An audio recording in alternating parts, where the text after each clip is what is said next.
Welcome to the Industrial Talk Podcast with Scott MacKenzie.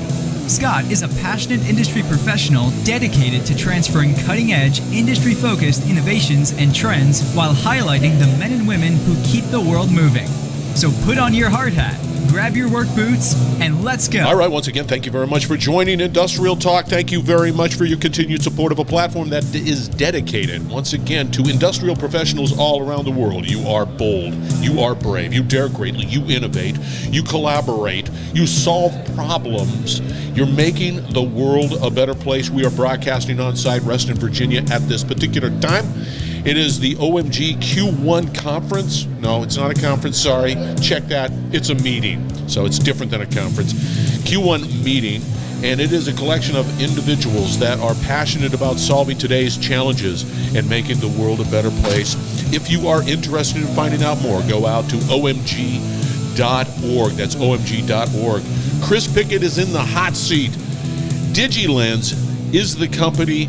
Let's get cracking. All right, Chris. There you go. First one out of the gate. It's morning. I barely even had my coffee. Very nicely done. Of course, Mark Sage comes in and says, hey, you got to do this, man. And I can't say no to Mark, so it's one of those things. Can anybody say no to Mark? No, I doubt that. Mark's very persuasive in his red shoes. So, are you having a good meeting? It's a great meeting. Very, very happy to be here with you. Oh, yeah.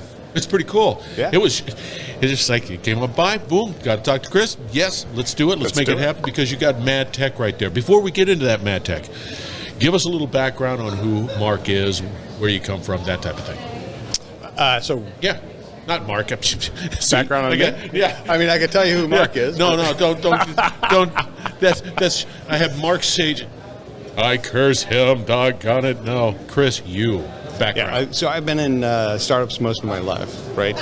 From a engineering perspective, from a legal perspective, from a business perspective, pushing the envelope of kind of what's possible. The first startup I was in, we did miniaturization technology that was licensed out to all of the semiconductor companies, and went public. A company called Tessera, just a rocket ship, right?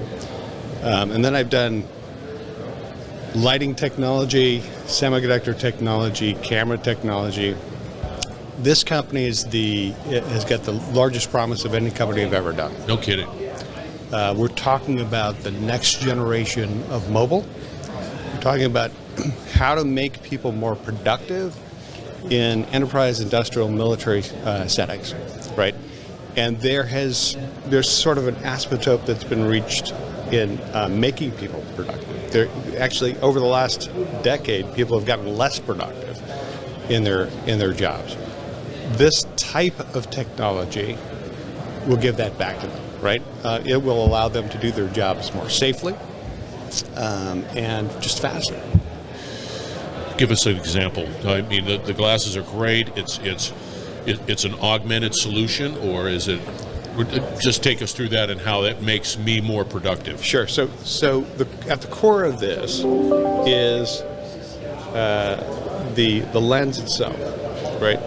We make a holographic lens that puts information, so that there's a projector goes into the lens. It looks like any lens that you know, like the one you have on right there. The information is put right in front of your eye, but it looks projected out at distance. For instance, if you've got this on and you're in a distribution center, you can grab a box, you can scan the box because your hands are free. If you use this to scan it, you only have one hand. Yeah. Right? Scan the box, put it in, check your checklist, which is a virtual checklist over here. Look for the next thing, which may be 5 rows down and 5 rows up, and through other rows, but you can see it because this communicates with the RFID on that box, right? So you're just doing it faster. And if you can increase the productivity, you could save money. Oh, yeah, and that's a no-brainer. That makes sense. When you say you're looking at it, you're looking at it through the lens, it's projected out, and then when I have checklists, can I just check, or how does that how does that interaction work? It's like, okay, I see this, I've done that. Sure. Yeah, So let's go through the glasses Yeah. itself, right? This is a full computer on your head, right? It's got 2 lenses that will project information in a 3D Right. scenario. You got a 48 megapixel camera in the center that a remote expert can come through, see things that you see, and help you fix things. Draw in your mind's eye because you can see. I got you. Go Right. continue. We're going to You've got 2 cameras on the side, global shutter cameras on the side that scan the room and create a model of your environment so that you can place digital content persistently in space. So you can put a checklist here, walk into the other room, come back, that checklist is still there. No kidding. Yeah. Because you've created a model of the room. Yeah. Right? And really these are just a window into seeing that digital content that you put in space. You've got 5 microphones on this thing, 2 for the user, 2 for the environment, 1 for directionality of the sound, so that only the user can command the unit. You've got 2 speakers for spatial audio. You've got batteries in both of these temples. Global GNSS satellite connection here. USB for power and data. Cow. This thing is Jam-packed. and the kitchen sink. How long does with all of that tech that's being attached to those glasses, Yeah. how long does the battery life? The battery life is about 2.5 hours. Okay. And you can extend it by just putting an external battery on it as well. So it's got Wi-Fi, Bluetooth. It's got the most powerful mobile processor in the world, the XR2 chipset from Qualcomm in it. And you can put a 5G dongle on it as well and use it with 5G. How long has this been in the works? That just doesn't happen overnight. It does not. That technology, where to place the cameras, the speakers, all the tech. How long has that been in sort of that phase of design? So honestly, the hardest thing to do in this whole thing is the lens itself.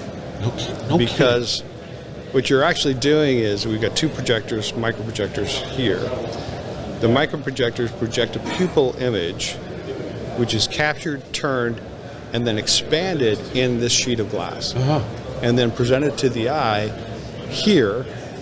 But if you do that with your finger, obviously your finger's out of focus. Yeah.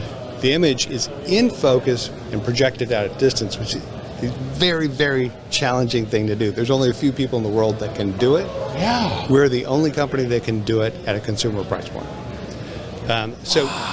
So these have we've been developing these over the last 15 years. Yeah. And they're to the point that they are the best displays in the world for this purpose. The rest of this, I hired world-class team. A guy named Nima Shams, who was at a company called ODG. He's been developing head-worn devices for about 15 years. And the reason you see this in the last about 2.5 years of development is he and his team have developed about 15 or 16 different headsets over time in those last 15 years. So it takes experience, right? You're not coming to me, knocking on my door and saying, "Hey, Scott, we want you to be a part of the team." Exactly. And because I'm just dazzled by it. Let's say I have some vision issues. I'm not 20/20 or whatever. Can that be adjusted to meet my vision limitations or whatever? There's 2 things that we can do for that. There's a little track in here that allows us to just pop in correctives. That's the cheapest way to handle that. Yeah. We also have a halo accessory. So if you look at these little temple things, you can pop them off. Yeah. And then that can pop into a halo that allows this thing to sit on your skull as opposed to your nose and your ears and just pop up. Which means you can wear your own correctives, your own prescriptions underneath these. See. So this is why experience matters. Because that is amazing. Where do you see it going? I mean, this is still sort of tip of iceberg type of. I would imagine it's in production now, right? So we're going into mass production. We're going through regulatory right now. It's in mass production in Q2 of this year. Where I think this goes, we designed this specifically for industrial, enterprise, military applications. So this is a tank. I mean, it's literally magnesium molded. You could drop it on a concrete floor; it will hold up. We're talking with a bunch of different military customers because they need to visualize, and they need to do simple things like, I'm in theater and I need to fix something, but I don't know how to fix it. I need to bring somebody else in so they can see what I see. Yeah. Got my hands because I'm wearing it on my head, and they can show me how to fix it. Can they project just like, okay, this is where you can like a yes, so projection. They how can about that for not knowing any words? They can literally show you things, checklists, or they can overlay diagrams? things on a diagram, or overlay something on an engine to help you fix the engine, or the person that may be hurt in front of you because it's just another way to fix something. Right? So it's healthcare, it's maintenance, and then you can use it in theater as well for the warriors that are helping people. I think this is just absolutely so amazing, and it's real.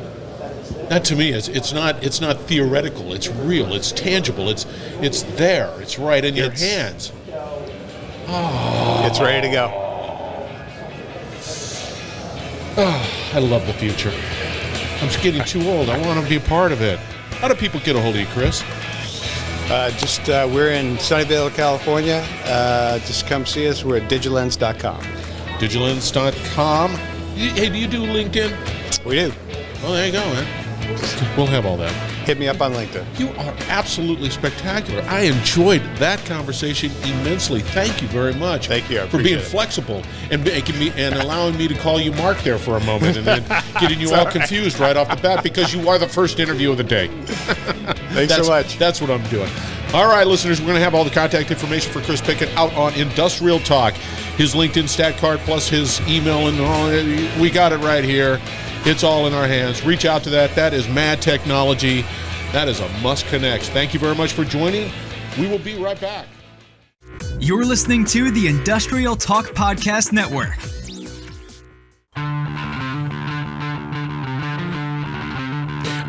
I got to tell you, man. So after our conversation that I had with Chris, that I put on those glasses, and it was amazing. The glasses, you've just got to trust me on this. That augmented reality, what is being delivered by the team at Digilens, is amazing. And it's still sort of scratching the surface. It's still the tip of the iceberg. It's amazing. So after that conversation, I put them on, and I was just absolutely dazzled with just a test pair. It was amazing. So anyway, I'm geeking out on the stuff. So you got to check it out. Digilens. Fantastic. Reach out to Chris. All right. Industrial Talk is here for you, industrial professionals. Let's connect. Go out to industrialtalk.com and connect. It's me. Right here. All right. Be bold, be brave, dare greatly. Hang out with Chris. Augmented reality. Change the world. We're going to have another great conversation shortly.